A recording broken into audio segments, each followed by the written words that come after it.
কুশমুন্ডিতে বিজেপির শক্তি বৃদ্ধি। তাপস রায়ের নেতৃত্বে কুশমুন্ডিতে 30 পরিবার ঐতিহাসিক যোগদান। কুশমুন্ডিতে বিজেপির শক্তির বৃদ্ধি। বিজেপি প্রার্থী তাপস চন্দ্র রায়ের নেতৃত্বে 30টি পরিবারের ঐতিহাসিক যোগদান। 2026 সালের বিধানসভা নির্বাচনকে ঘিরে দক্ষিণ দিনাজপুর জেলার কুশমুন্ডি বিধানসভা কেন্দ্রে বিজেপি শিবিরে জমে উঠেছে রাজনৈতিক উত্তেজনা। পরিবর্তনের হাওয়া ভেসে তৃণমূল কংগ্রেস ও অন্যান্য দল থেকে 30টি পরিবার বিজেপিতে যোগদান করেছেন। জাহাঙ্গীরপুর অঞ্চলে অনুষ্ঠিত এই যোগদান অনুষ্ঠানে নেতৃত্ব দেন বিজেপি মনোনীত প্রার্থী তাপস চন্দ্র রায়। তার সঙ্গে ছিলেন দক্ষিণ দিনাজপুর জেলা বিজেপি সভাপতি স্বরূপ চৌধুরী এবং স্থানীয় বিজেপি নেতৃবৃন্দ।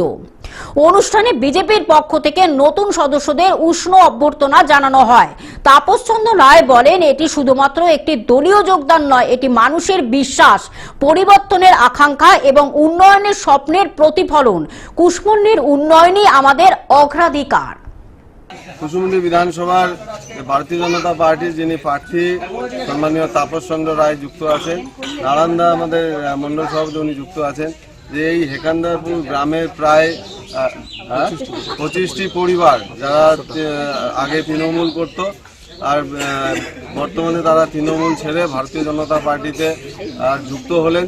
এই এলাকায় তৃণমূল যেভাবে চুরি রাজনীতি করছে, অর্থাৎ দেখুন এই রাস্তাঘাটের কি পরিস্থিতি করে রাখছে। গ্রামে একটা মানুষ অসুস্থ হলে তার বেরোনোর মতন কোনো রাস্তা নয়। 5 বছর ধরে এখানে বিধায়কের কোনো রকম প্রবেশ ঘটেনি।